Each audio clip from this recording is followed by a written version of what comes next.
Hello again, this is Konstantin Papageorgiou, the creator of the digital method, and let's constructively sum up what we have seen till now about theater pedagogy, NLP, and related themes. Now, theater pedagogy is of course, let's say, a sub-discipline of pedagogy, which is more general, which is the theory and practice of learning and how this process influences and is influenced by the social, political, and psychological development of learners. You cannot exclude from pedagogy the social and political impacts. Okay, so if you want to be a good pedagogist, even if you just teach tennis, this should have a connection with the environment the child or the athlete or the adult lives in. Any kind of knowledge has ethical consequences, as we will see in the next chapter. And these consequences and implications are not cut off from the environment. I do know that many parents say that your job is to just teach tennis, but that simply cannot be the case. Relevant themes in pedagogy now, many of which are common with, say, sports psychology, are motivation, rewards, punishments, equality issues such as identity and otherness or diversity, the teaching styles of the coach, goal setting, the types of student behaviors and how to deal with that, learning strategies, and other relevant issues. Theater pedagogy is an independent discipline combining both theater and pedagogy. It integrates both art and education to develop language and strengthen social awareness. Not only for that, but this is a basic constituent of theater pedagogy. It is rooted in drama and stagecraft, yet works to educate people outside the realm of theater itself. It's very interesting, this stagecraft idea, because as is the case in theater, the settings are very important, and the pedagogy target goal is achieved also by adapting the environment, by adapting the things we have, the way we see them. We manipulate everything. Everything, when we do theater pedagogy, when we have started doing theater pedagogy, when we have opened the whole space, everything is relevant and everything can be a subject of examination. I have selected theater pedagogy, but there are other systems one can use, either as standalone systems or in combination with one another. Kano, the creator of judo, created judo as actually an educational system. So judo may also be used to have some gains, to achieve some goals as far as pedagogy is concerned. And many important goals. I could do a whole chapter about that as well, or a whole course. Feldenkrais, this is purely about motor skill. It's about being more self-aware through motor skills. Painting is really powerful. You can do a whole psychotherapeutical session just with painting, and it has really it's an endless field and an endless field of opportunities as well. Now, Jungian archetypes, because archetypes express many inner states of us, express the ways our subconscious and our unconscious think, so to speak. we can use Jungian archetypes and connect with emotional states, with ideas, with everything. Such archetypes are, for example, found in tarot, which is really misunderstood. It can be used simply for its symbols. It includes almost a symbol for any global matter or state that we very easily relate with. And also in its own tradition, in its own spiritual tradition, tarot is not used, cannot be used for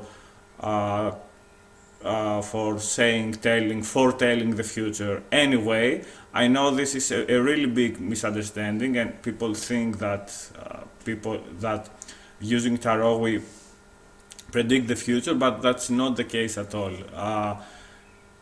We can very easily see tarot as a way to connect with our symbolic minds and start with a symbol, an archetype, and work with us and what that makes us feel. Okay, there are like tarot, there are other types of cards that have symbols or archetypes, and we can work with that. So really any kind of archetype. Myths are also archetypes. Okay, so really many things here as well. Poetry, okay, another expressive art we can use to to have some of the effects we have from the theater pedagogy. I have selected theater pedagogy because theater pedagogy can really combine all previous systems. So I can do a theater pedagogical session, and I could combine any of these one. I'm not sure for judo, but movement is surely one option. Feldenkrais, painting, archetypes, poetry, writings, anything really. So we have also gone through progressive relaxation, which is really suitable for athletes. There are several ways to do it. It's the basic procedure lasts from 15 to 30 minutes, and it has, any way you do it, it has all these steps. So you tense the muscle group for 4 to 10 seconds, not to a point of cramp. You just want to feel it well stressed, well contracted, well tensed. Less than 4 to 5 seconds, you don't really feel, you don't really take the feeling. More than 10 seconds, the feeling doesn't go away when you want to go to step number 3 and observe. Okay.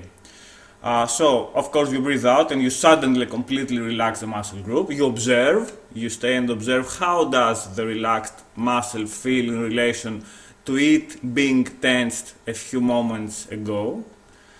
Then we proceed to the next muscle group, and in the full protocol, full program, there are many muscle groups. In the shorter one, it's just 3 or 4 muscle groups, and in the 1 minute procedure, there's no muscle group, it's just one.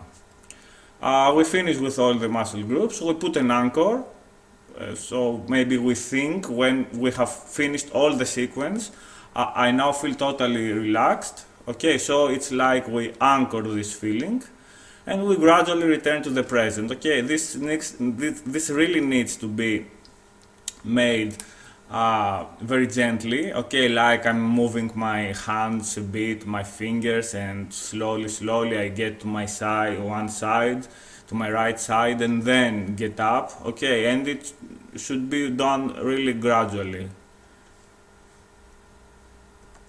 So the full program, and I have here a sequence. Okay, it includes all these parts. So starting from the hand and forearm by making a fist and then releasing. Okay, I'm going to the head, neck, shoulders, shoulders and back, chest and stomach, hips and buttocks, legs, feet. And the exercises one does each time are described here. The full program is that, which takes from 15 to 30 minutes. And you should do it, you should start from here and do it at least for 10 days before you go to any shorter version of it. A short program, a shorter version, is achieved by grouping many muscle groups. Okay, so for example, we start with the lower limbs, then stomach and chest, arms, shoulders and neck, and face last.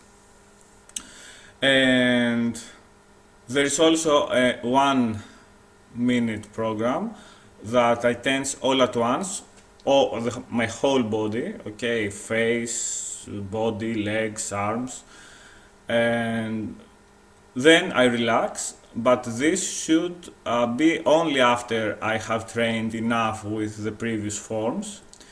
I could also do a form of progressive relaxation after I am very comfortable with it, and after I have been doing it for some time, doing release only. So for example, I go through these parts, all these parts, and instead of tensing, we jump directly to observing or relaxing and observing.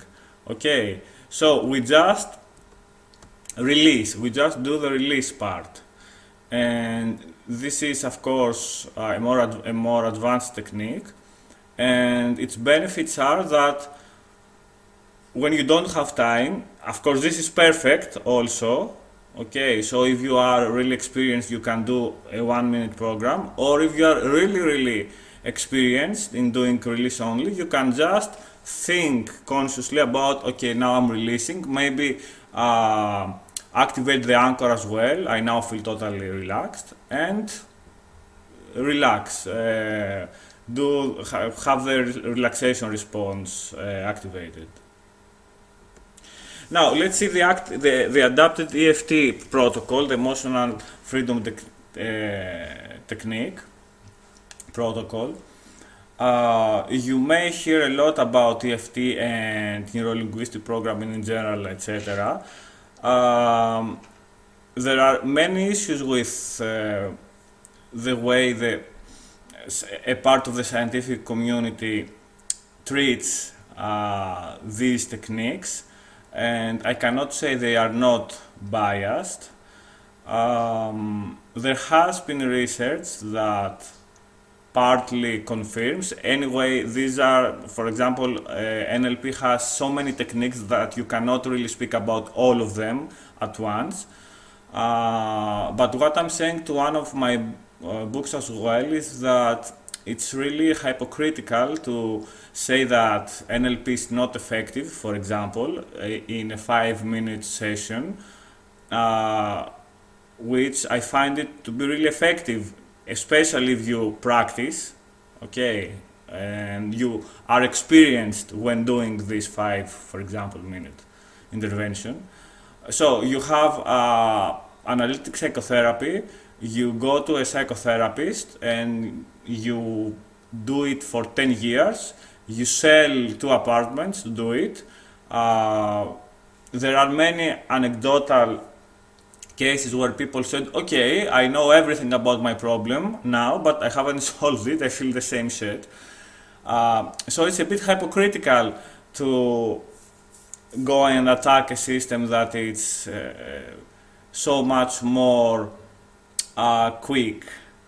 Okay, and also EFT and emotional freedom technique is based on some concepts, as is the concept of meridians. Now, constantly, Western medicine disapproves, for example, of Chinese medicine, but constantly it keeps finding things that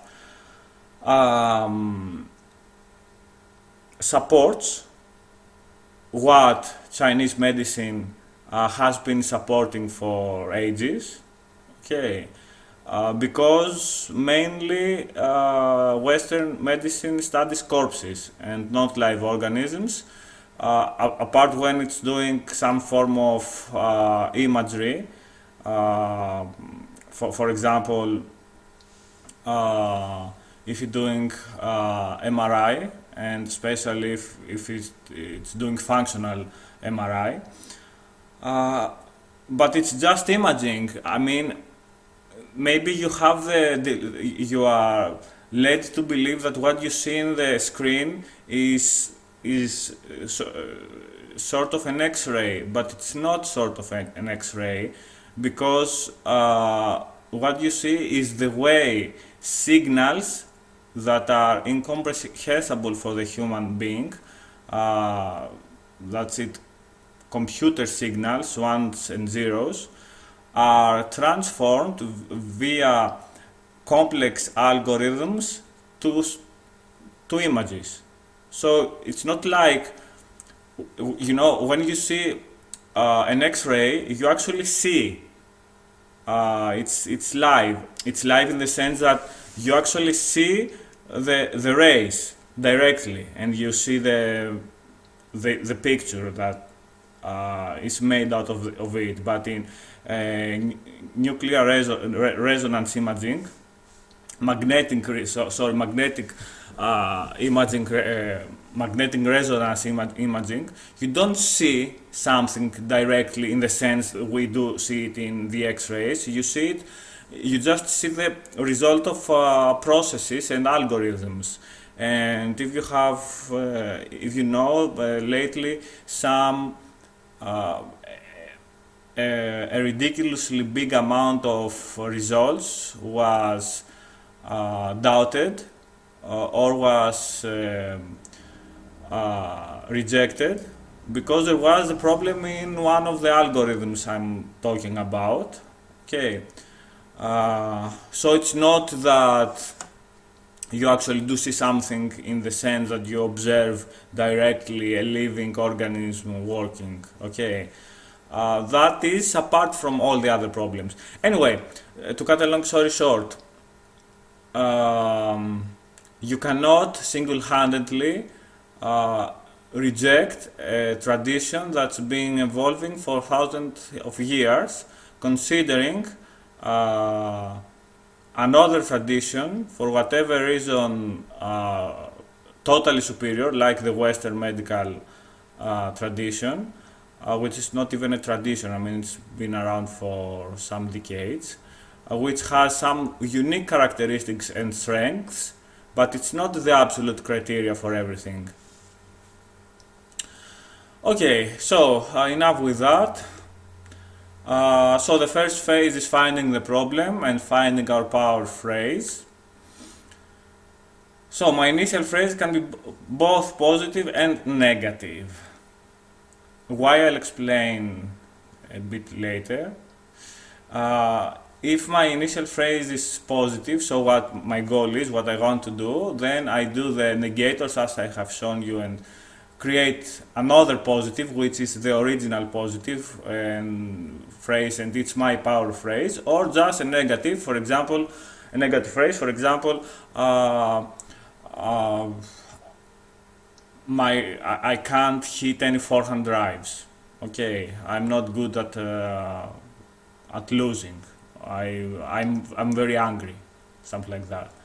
So for our system, okay, and the power phrase is in relation to one or two. So for example, in relation to losing points, or in relation to finding my balance, both positive or negative. I free myself from all injury or trauma in this life and any other.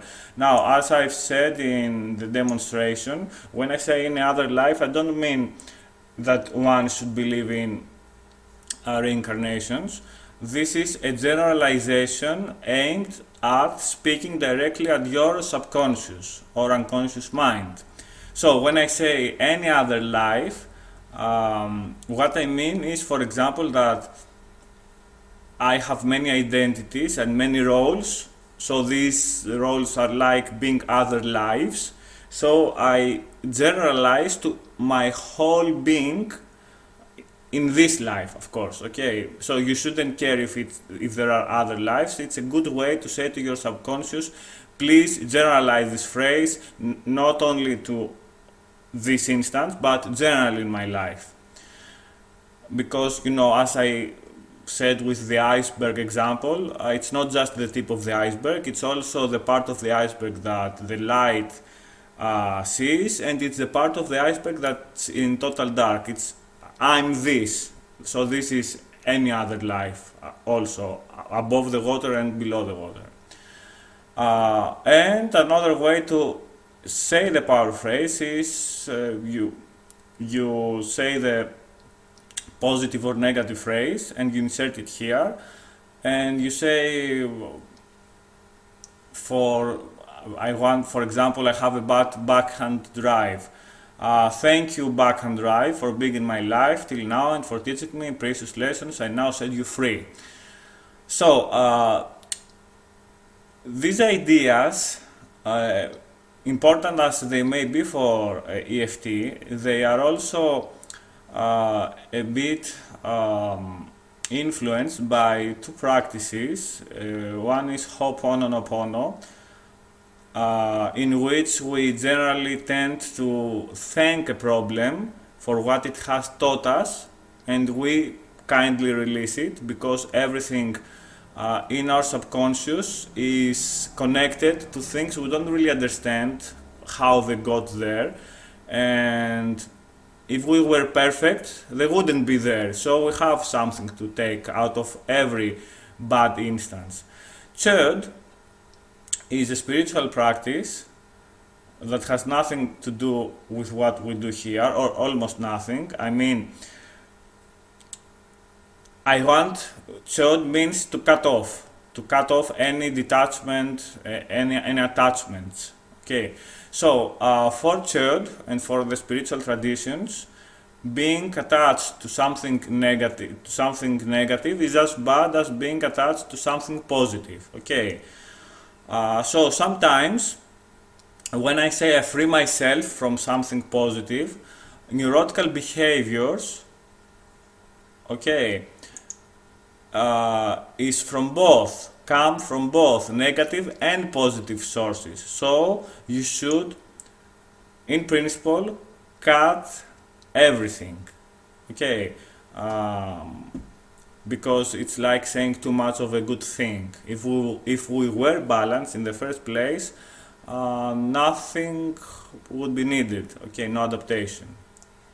So the power phrases, it's these two power phrases actually, but you can use them. You can use one of them, whatever fits better to you, or you can use them together. You say one for 3, 4, 5 times, then you change to the other one, and as you do the protocol, the pressure points. Okay, you don't have to, for example, synchronize the power phrase with tapping, for example. So you just say it even once or 3 or 4 times, but you don't synchronize. For example, you don't have to finish doing one point, finish the phrase and then change point. You just continue and you say the phrases no matter what. So okay, with that, this is something that you only do once, that is once every session or once every day. So you start the sequence by massaging the sore spot, which is here and here, and you say something like, I want to get rid of my bad returns, I deserve to get rid of my bad returns, or I feel very nice with my service today, I deserve to feel very nice with my service today. Okay, for example, and then you go on, you forget that. So the pressure points not the tapping points, the pressure points. As I have shown you live, they relate to meridians. This is the governing meridians, in the front, in the back. So REN is the front meridian. So we start at REN 6, which is this meridian here. We just put some pressure. So we just put some pressure, and that's below. That's here. Okay, under my belly button. So I say the power phrase, and I start with this. Then I go to REN 14, which is here.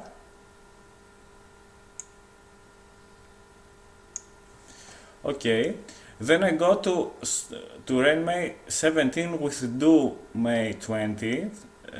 Do May is in the back of me, but this is on the top of my head. Okay, exactly here. So number 17, this one, and 20 are done together. So very simply, I do this. I touch them both at the same time.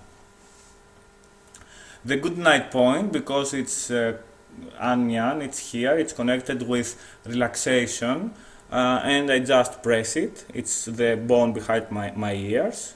Okay, not my ears, a bone in my skull behind my ears. It's here. Okay, and then I go to the meridians of the liver, but two especially, 13 and 14. So one is to the side. Okay, and one is below my nipple. So I find my nipple, and it's a bit below that, 2 ribs below my nipple, and that is exactly, I feel it exactly under my ribs. Okay, so I'm touching my ribs, and where they end, it's 13, and then I got 14. So one is at the side, one is on the front. So I do this, saying the power phrases or the power phrase, and then I proceed to that's a really quick. Okay, it's 1, 2, 3, 4, 5, 6. That's all. So then I go to the tapping sequence, and these are the tapping points for the EFT. I start at the top of the head. I go to the inner eyebrow, side of the eye, under nose and chin point, which I do together. Inner collarbone, but first I go underarm and then inner collarbone, so I go this direction, and then the karate chop. So it's like following a line actually, so I repeat the power phrase and just following a line, then down here, then here, and then the karate chop. It's also very, very quick. Then I do the EMDR sequence for the eyes. So it's as I've showed you, left, right, the H, the infinite symbol, and circles. Okay, from both sides. Then I do the breathing technique. So I keep my tongue to my platelet. Okay, I take 9 fast breaths from nose. I breathe in fully, and after I breathe in fully, I hold it for as long as I can. I contract my perineum, which is the same place for men and women. So I contract it like I'm trying to avoid going to the toilet, something like that. I suck in my belly. Okay, I look up and I feel the energy going up. Okay, I hold it as much as I can, and then I smile and I leave all the energy calm down, okay? Where? To my hips, a place called Harald and Hen.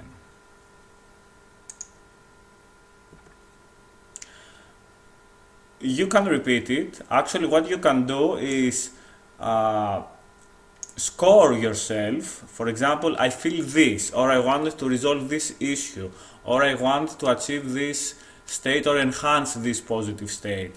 How positive is the state? It's 7 out of 10. So I do the sequence and then I see, is it 8 or 9? It's 8. Do I want to repeat it? Yes, I want even more. Or I feel pain, or I feel bad, or I feel anger. How, from 0 to 10, how much? 6. I do the circle, the cycle. Then I want to repeat because I'm not okay yet. When I finish the cycle, one thing that could happen is, for example, I was feeling anger because of my performance. I finished one cycle. The anger now is, let's say, from 6 it went to 10. Sorry, from 6 my anger went to 2, so I'm okay, I stop here. Or it went from 6 to, let's say, 4, and I want to continue. Or it went from 6 to 4, but now I don't feel anger anymore, I feel despair, for example. So I should repeat the procedure, but for the new, with the new conditions, for my despair, for example. Okay.